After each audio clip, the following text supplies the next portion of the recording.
Welcome to the Toldinstone Podcast. I'm Garrett Ryan, and my guest today is Dr. Jerry Toner, Fellow and Director of Studies at Churchill College, Cambridge. Dr. Toner, welcome to the program. It's a great pleasure to be here. Oh, pleasure to have you as well. So you've written a whole series of books bringing aspects of life in ancient Rome to a popular audience, some of which I've had the pleasure of reading. But I want to talk today about just one of these books, How to Manage Your Slaves. This is a survey of Roman slavery, written in the persona of a fictional Roman aristocrat, Marcus Sidonius Felix.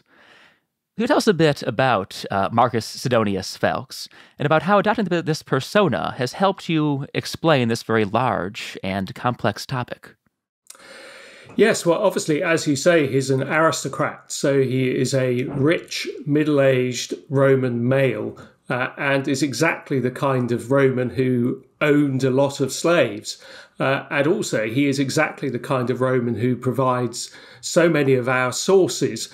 So in a way, I wanted to create a character who encapsulated the kind of sources that we have, but also represents the kind of problems that we have as ancient historians.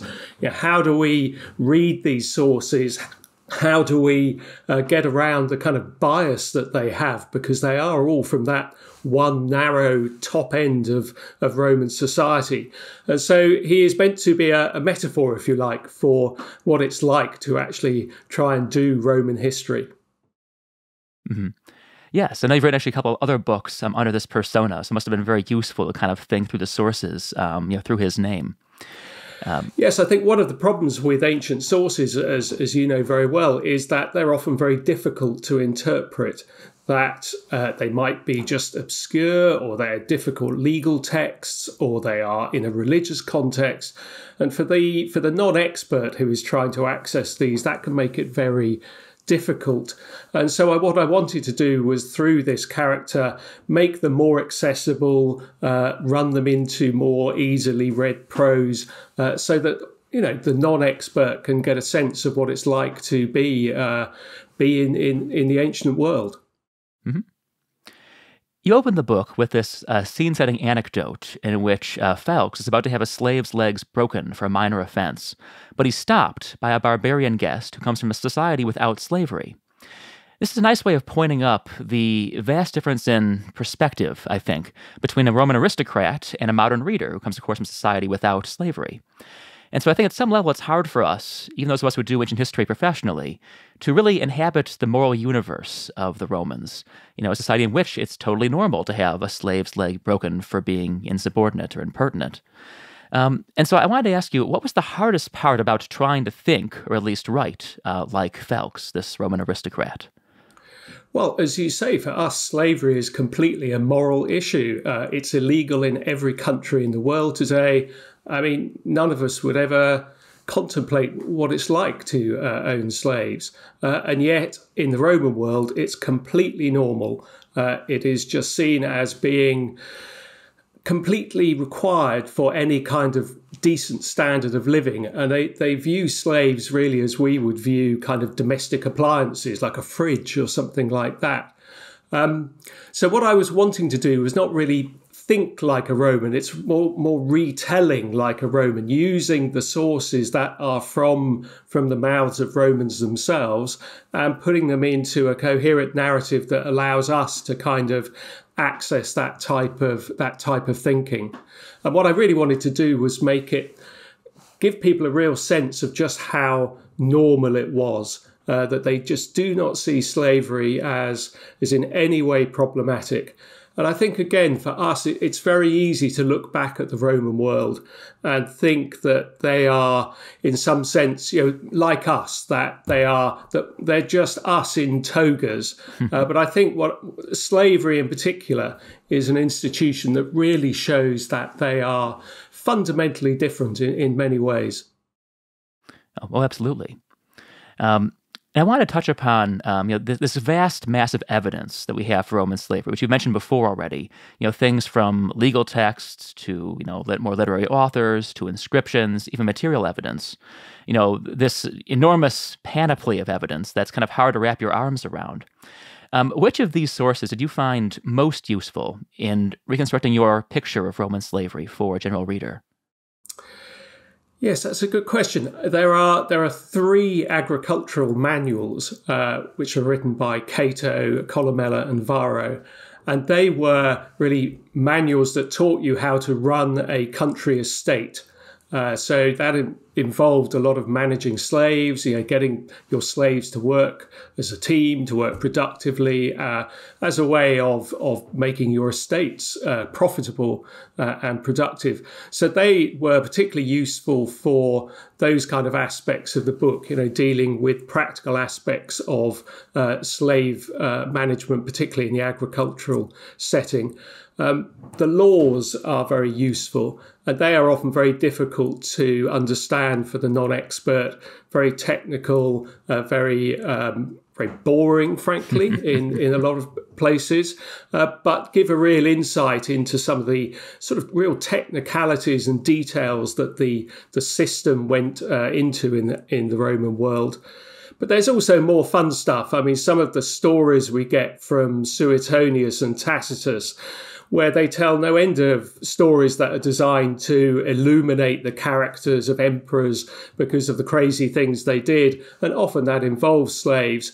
But of course, with them, there's the real problem that you just don't know how illustrative these are of any normality. They're often told because they are abnormal. They're not stories of what normally happened.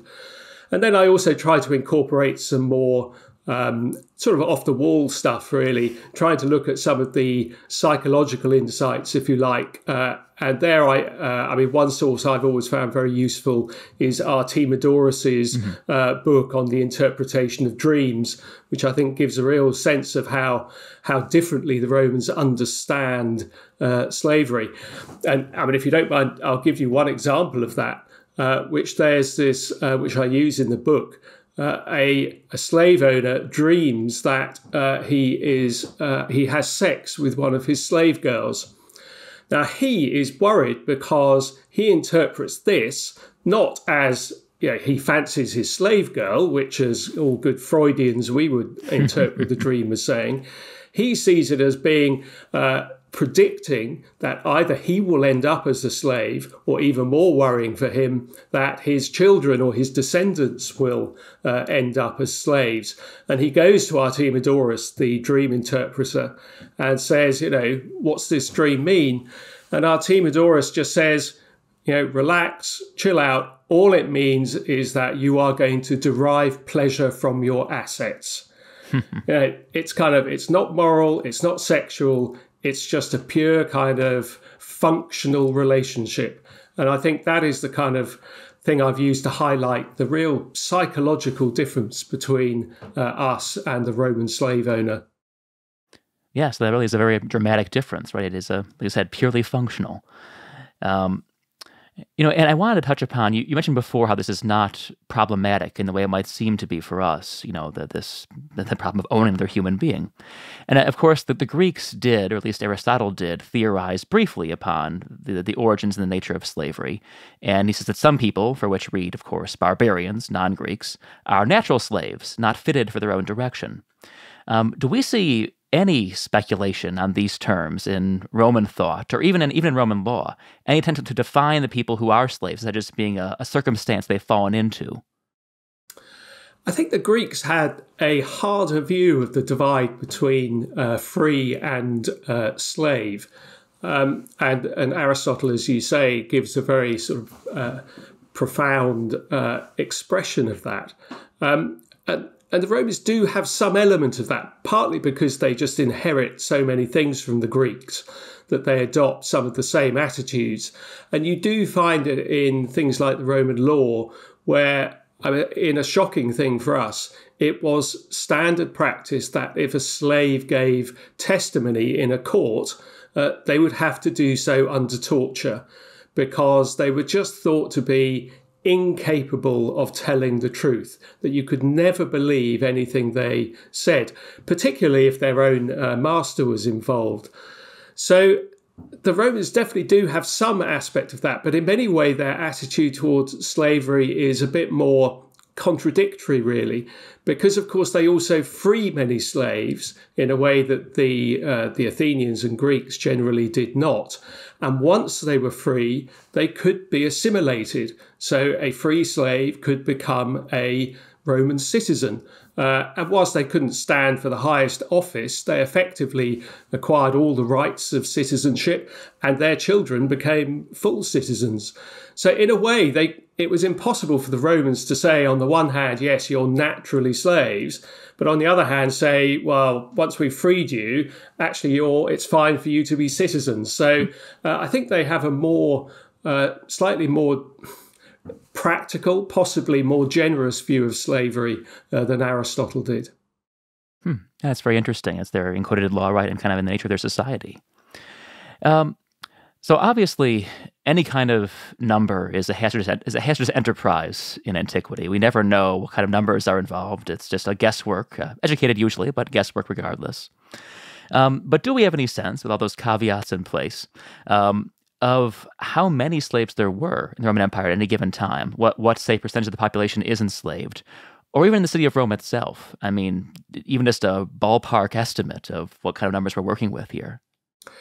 Yeah, I mean, it is worth emphasising, as you say, that these are sort of ballpark guesses. But as a rough sort of estimate, if you look at the empire as a whole, which has a population of, say, 60 million people, probably something like 10, 12, perhaps 15% of that population is enslaved. So, that is 6 to 9 million people. It's a pretty large number. But slavery, in a way, reflects empire. And so slaves get sort of drawn into the heart of the empire. So if you go into Italy, where a lot of slaves are brought back as part of the kind of booty of war, the number of slaves increases probably to something like at least 20%, possibly even 25%. And if you go to the city of Rome, it gets even more. As you get to the heart of empire, then you get to a number that perhaps is 30, maybe even 35% of the population are slaves. So it's an extraordinarily high number when you think that the population of Rome itself was about 1 million, a huge city by pre-industrial standards, and perhaps a third of that population were slaves. There was a story once that it was proposed in the Senate that slaves should be made to wear a special kind of uniform, a special tunic, so that the Romans would know who they were. But it was objected. They said, look, if we see how many slaves we actually have around us, we'll never be able to sleep at night. Yeah, right. That really, literally, a third of the people walking the streets are enslaved, almost certainly. It's really, really remarkable. So we'll return to the city of Rome briefly, and that's fascinating. The sheer number of work done by slaves in the city of Rome is a remarkable topic. But first, I think that for, at least those of us in the New World, kind of our default picture of slavery is agrarian, kind of the plantation model. And of course, the Romans themselves had many, many slaves living on, the latifundia, whatever else, these large estates that often produce what we think of as cash crops, wine, olives, whatever else. So on a large Roman estate, what kinds of jobs, just speaking very generally, are being performed by slaves? Are they different fundamentally from those being done by free laborers, or how is this organized according to our agricultural manuals in your reading? I mean, the agricultural manuals suggest that it was important to give slaves specific jobs in specific areas of expertise. Partly because they would then become more involved in it. They would feel that they owned the job. They were responsible for what happened. So it was a way of incentivizing them. But also, of course, it was a way of knowing who to blame if things went badly. So probably the average slave on an estate is working in a more narrow area than a free peasant would be, who would have to do all kinds of work, whatever needed to be done on the farm. So they are involved in animal husbandry, viticulture, which takes very labour intensive, looking after animals out in the grazing flocks, so as herdsmen and shepherds. But also the women slaves are involved in producing the food, mending the clothes, and even slave children are probably involved in helping out in the farmyard, probably just doing some weeding or looking after the chickens, that kind of small scale job. Mm-hmm. So right, a huge range of tasks, like I said, very, very specialized. Do we have any sense from these manuals of what, say, the average day in the life of one of these laborers looked like? I mean, is this, up at dawn, working the entire day and then just, collapsing into bed at night? Or is it a little more measured than that? Or Well, I think it's undoubtedly the case that they would have been worked hard, but it was seasonal. Obviously, it's an agricultural pattern of work, so it would have been far busier in the summer than in the winter. But they're sleeping in barns, probably, with all grouped together. They'd be up pretty early. They'd be eating communal meals that would be fairly basic, wheat, olives, perhaps some sort of basic watered down wine to drink. And then they're out working and again coming back for communal meals. But there is rest time, particularly in the quieter times of the year. And of course, famously, in the run-up to the end of the year, in the Saturnalia, they would be given a kind of party where, at least notionally, everything would be turned on its head, and the slave owner would actually sort of serve the slaves at a special dinner, and they'd be allowed to have some special food and to drink wine and get a bit tipsy. So there was some fun built into the system, but you can imagine how it would have varied significantly from place to place, depending on what your owner was like. Mm-hmm. Right. One thinks of like the Great Slave Revolt in Sicily in the 2nd century BC, where all these slaves, agricultural slaves revolt against their masters, and it becomes a terrible problem for the Romans. And or even again, the perils of the system. You think of, Cato advising people to sell off the slaves who are too old to work. It is, right? It's kind of a grim instrumentality to the whole system, to the whole approach to the way they do their work on the farm. And of course, those slave revolts that you talk about, all really, the three big ones happen in a sort of 60-year period in the late 2nd and early 1st century BC, culminating, of course, in the Great Spartacus Rebellion of 73 to 71 BC. And that is a time when Rome is making enormous conquests. And so it is just taking in hundreds of thousands, perhaps millions of slaves. And when you have so many slaves, of course, the price of those slaves will have collapsed. And when they're cheap as chips, then the owner has no incentive to look after his assets. He treats them badly, and it's only when they're being treated so badly that these slaves actually thought, well, we're so desperate, we're actually going to be prepared to try and revolt against the Roman regime.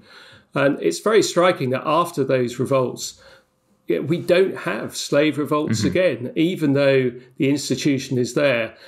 And you like to think that that is because by the time of the empire, when Rome is not conquering as much, probably more slaves are born as slaves rather than being conquered and brought in as slaves.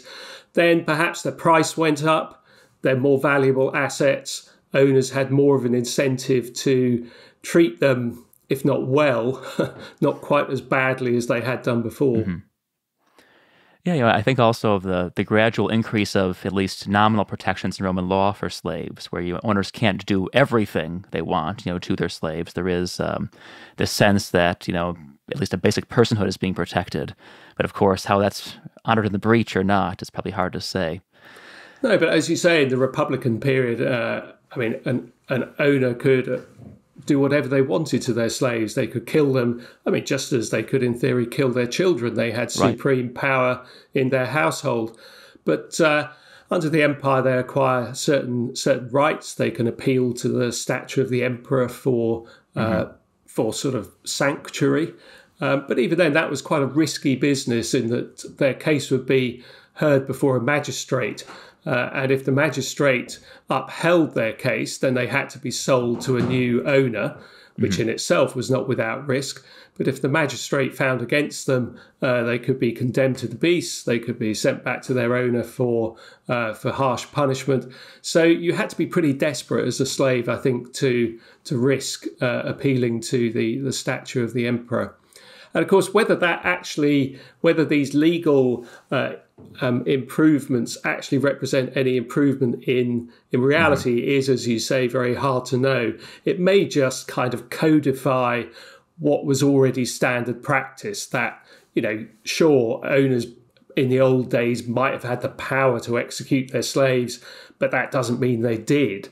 It was probably seen as very harsh. So it may just be that it's a kind of legal expression of what had become normal in society anyway. So to turn from these country estates and agrarian slavery to the city of Rome again, with its masses of slaves, hundreds of thousands of slaves, what are all these slaves doing? I'm sure there's a vast, enormous range of jobs, but you have a sense of that range. I mean, it is extraordinary, isn't it? I mean, there's this famous case of a former prefect of Rome, Pedanius Secundus, who had 400 slaves in his Roman household. I mean, what would you do with 400 slaves? I mean, there is a story that our new King Charles has a valet who squeezes the toothpaste on his toothbrush. And I've no idea if that is true. I suspect it is. But you would probably have to invent that kind of job to use 400 people. So they are engaged in a whole range of things. They're obviously cooking in the kitchens. They're waiting at table. But there are more obscure jobs like calling out your guests' names, for which you would obviously want the slave who had a very good memory and a good facial memory. There are softer jobs, if you like, being tutor to the owner's children, perhaps. So you're going from a wide range across from quite educated slaves to those at the bottom of the heap who are emptying out the sort of sewer pit at the back of the kitchen, or throwing the wood onto the furnace to keep the bathhouse warm. So it was a job that could really be anything. I think of these vast, the columbaria, the kind of these these cemeteries for slaves, the big aristocratic households. Like I said, the slaves of Livia, for example, the wife of Augustus, where there are thousands of niches, in these buildings. You get a sense of just how large these households were. You mentioned also Appianus Secundus, right? These 400 slaves, for a single senator's household. Yeah, right. What are most of those guys doing besides these very minute, specialized jobs? Absolutely, and of course, it's where slavery, as we often think of it, the kind of British, American, Caribbean, Southern states model, which was far more about economic exploitation, as you mentioned, on cash crops. A lot of Roman slavery is, probably about half of it is about domestic showing off. It's about just showing off how rich you are, and having slaves really being unproductive was a way of just showing how much money you had to spare. So it's kind of like the complete opposite of what we might imagine that it would be about.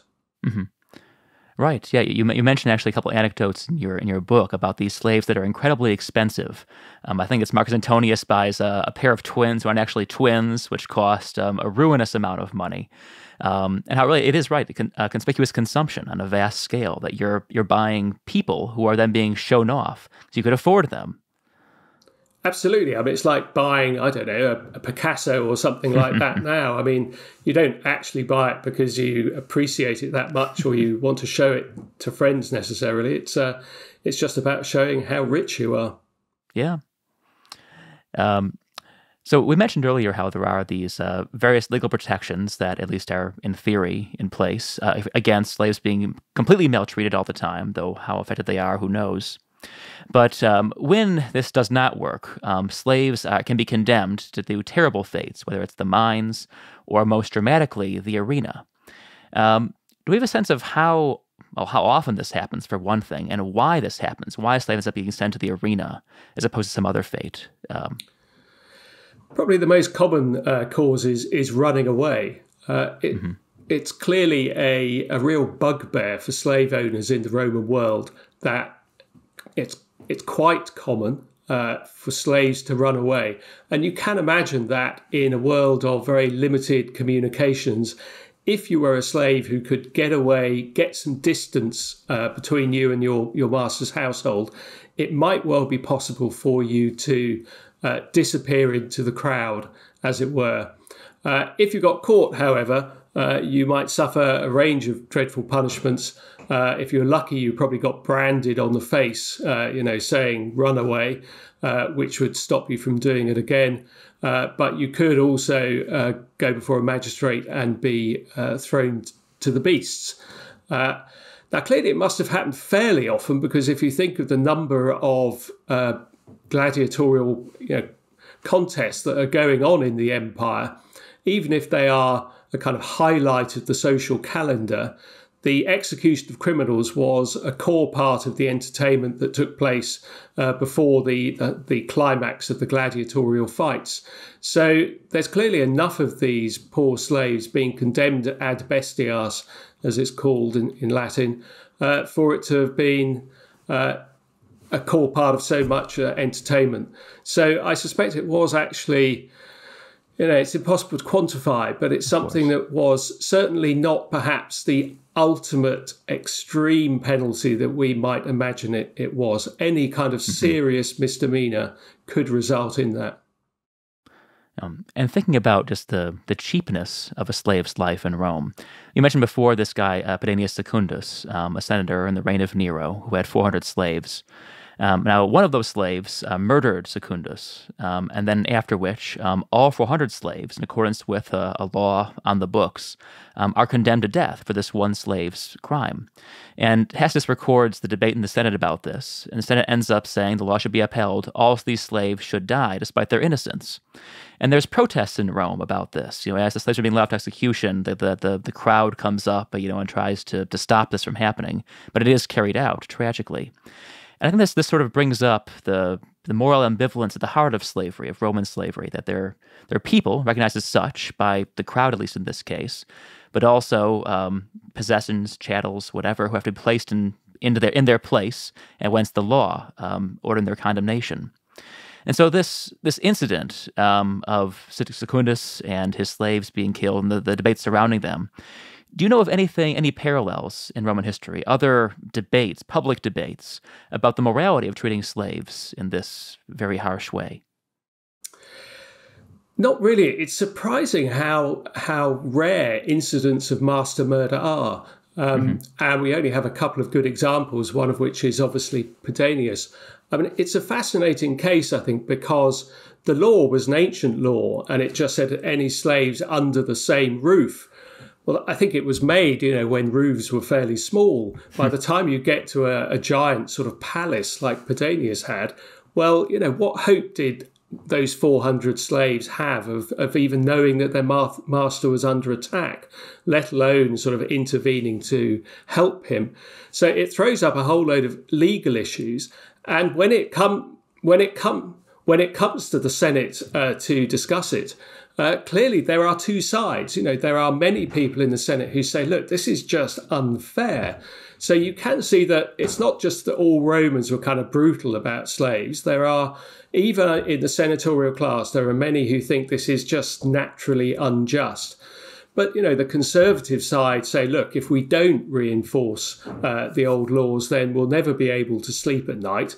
And they win out. But as you also say, when they're marched out for execution, the ordinary people of Rome come out and protest violently, even attacking the Senate House, possibly. So it's interesting to think, why did they care so much? I mean, was it just because they too saw it as being naturally unjust? Or possibly it's because by then so many ordinary Roman citizens would have, either be former slaves, or perhaps, their granddad had been a slave, or they know people who are former slaves. They don't see a huge gap between themselves and slaves, and so are prepared to actually sort of, try and intervene on their behalf. But of course, it also shows how powerless ordinary people were, in that the emperor just forces it through, and all 400 of these poor slaves are crucified. Yeah, well, like you said, that there is moral debate, but in the end, the terrible necessity, as they see it, of upholding this law prevails. So to turn from that to a somewhat happier topic, freedom. Like you mentioned before, how Roman slaves are much more likely than their Greek counterparts to be freed. But of course, not every slave has an equal opportunity to be free, to achieve this, the freedom from bondage.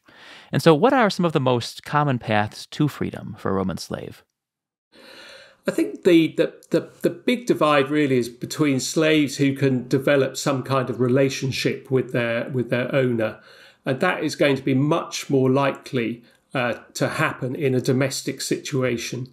Agricultural slaves are largely going to be sort of faceless, working in chain gangs, probably with their heads shaved. So it was very difficult for them to come to the notice of their master. It's only really the kind of overseers in the estates who are likely to be rewarded if they've delivered good service. Whereas you can imagine in the domestic context, even when there are 400 slaves in the house of the super rich, you're going to, if you're a tutor or if you're helping your master get dressed or you're waiting on your master, you're going to see him perhaps every day. You're going to be able to have perhaps some conversation with him. Conversation may be too strong a word, but some sort of interaction with him. And so you may, if you deliver years of good service, be rewarded eventually with freedom.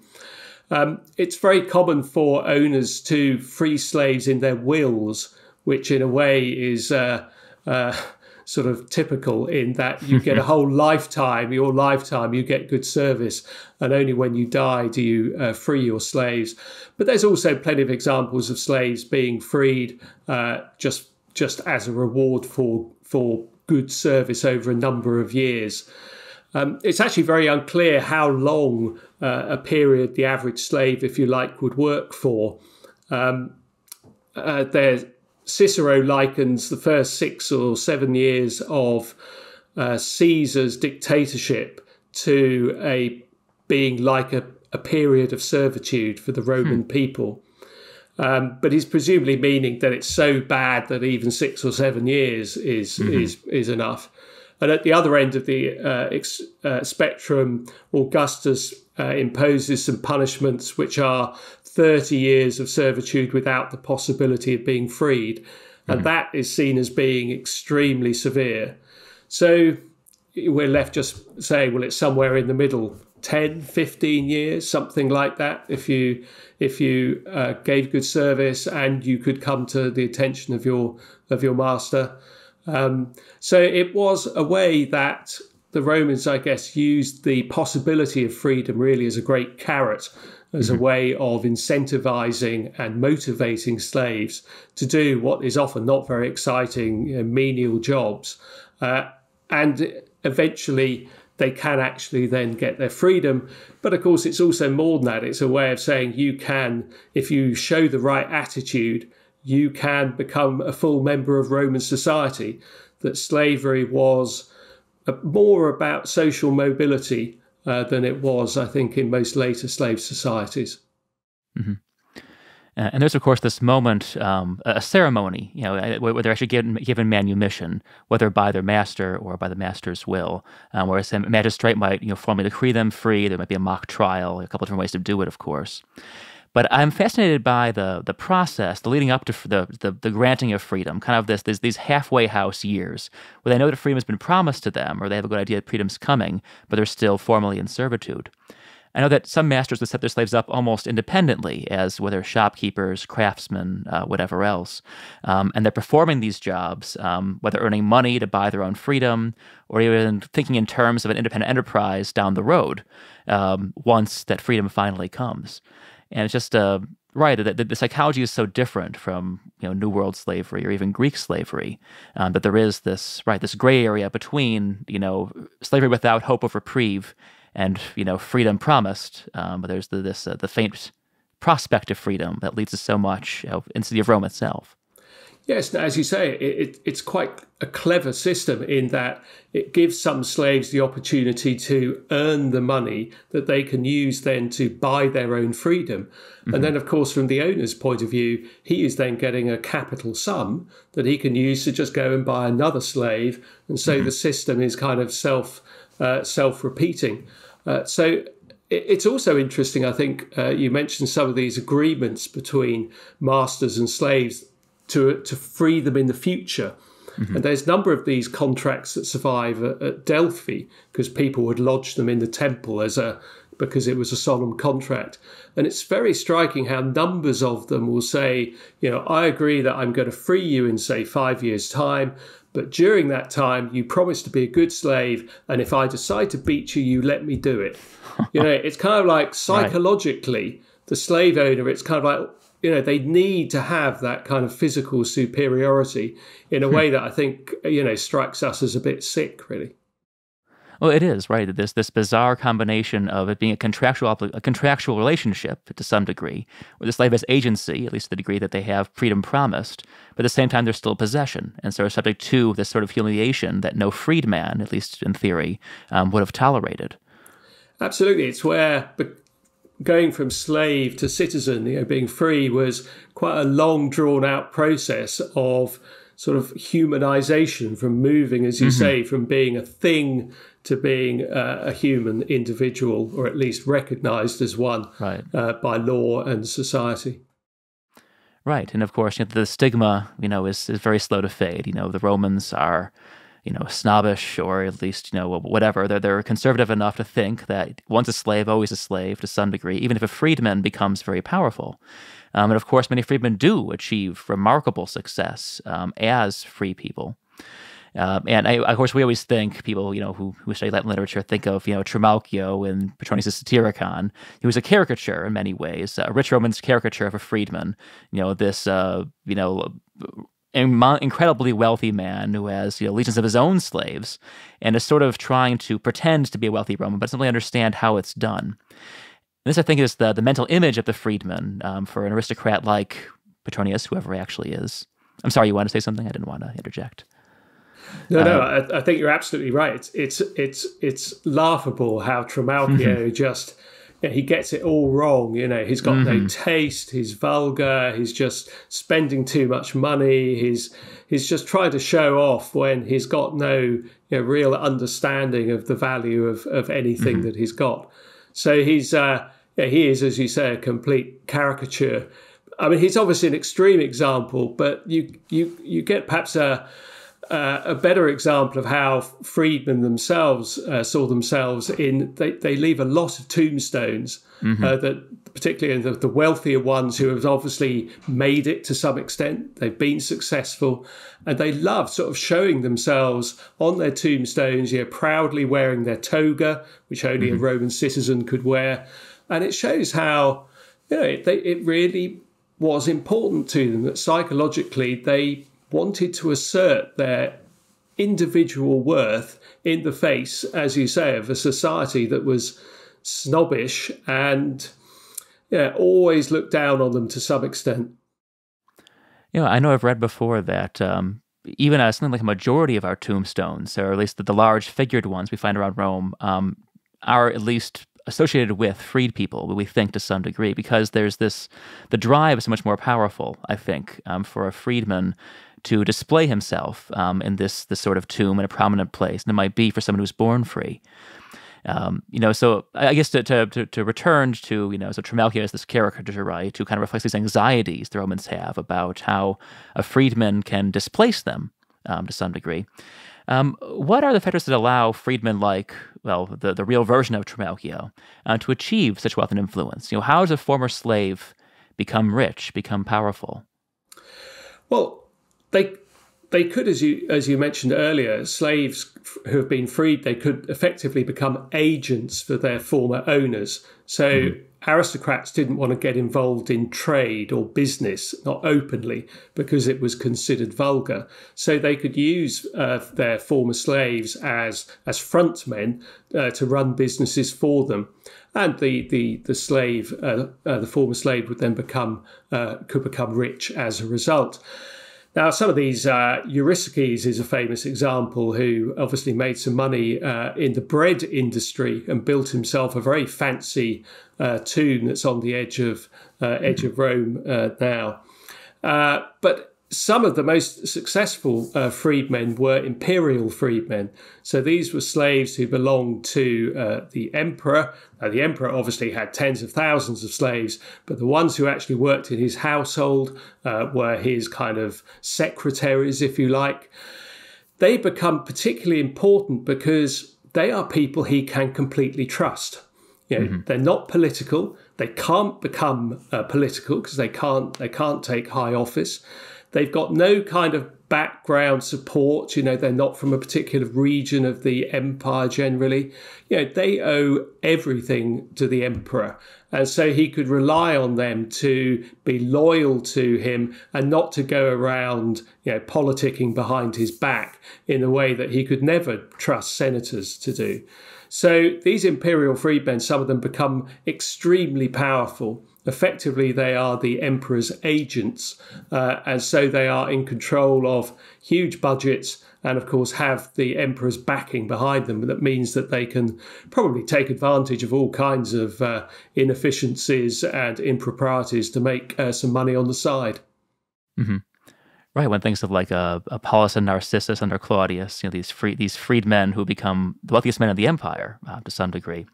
Absolutely, and you even have slaves who are so rich that they own slaves. Right. Which is a slightly sort of, odd situation. Mm-hmm. Yeah, it's incredible how slaves, kind of adopt the system so wholeheartedly that they themselves are willing to own slaves for the reason that the Romans themselves, that their masters had, as conspicuous consumption. I think Pliny mentions some former slave who owned 4,000 slaves of his own. And so you see again how there was, at least for most of these men, no moral problematic. It was just a social relationship that they would take advantage of, when they were suddenly given the chance to do so, because they felt they had to some degree. And I think that, again, highlights one of the big real differences between more modern slavery and Roman slavery, is that even in the sort of 16th, 17th century, there are many people who can see the immorality of what is going on. There is, from the early days, some moves and calls for abolition, even if it takes a long time for these to be heard. In the ancient world, there's just no sense of that. There's no sense of the institution being questionable, of being morally reprehensible, and there's no sense of kind of class solidarity between the slaves themselves. In fact, as you say, former slaves who own slaves are notorious for being pretty tough owners, almost because they have a kind of psychological need to take it out on the slaves that they then own. Right, kind of that assuming the master's role, in sort of almost this caricature from the lay perspective. It is. It's so embedded, so naturalized in their society that there is no debate, or as far as we can tell, almost no debate. Even the most humane Romans, someone like a Seneca will, they'll say, or Pliny the Younger, for example, will say treat them kindly, but never consider the fact that you could do away with it entirely. It's just part of their mental furniture. Absolutely. So it's only in the very late empire that even we get a Christian source that attacks it as an institution. That the Christians may have had a slightly softer attitude towards slavery in some regards, particularly in regards of the sort of sexual exploitation of slaves or the mistreatment of slave families, but as an institution, it still doesn't occur to Christians to question it. It's just a question of how rigorously you interpret the existing laws. Mm-hmm. Right. It's the way of the world, and that's all there is to it. Absolutely. Well, this is fascinating, and I think we could talk, for twice as long about the aspects of Roman slavery, but I won't take up so much of your day. So, Dr. Toner, thank you so much for sharing all these insights with us. And to everyone listening, How to Manage Your Slaves by Marcus Sidonius Fowlkes with Jerry Toner is a very fun and very insightful exploration of Roman slavery. So I encourage you to check it out. And so again, Dr. Toner, thank you very much. Thanks you all for listening. And to everyone, have a great day.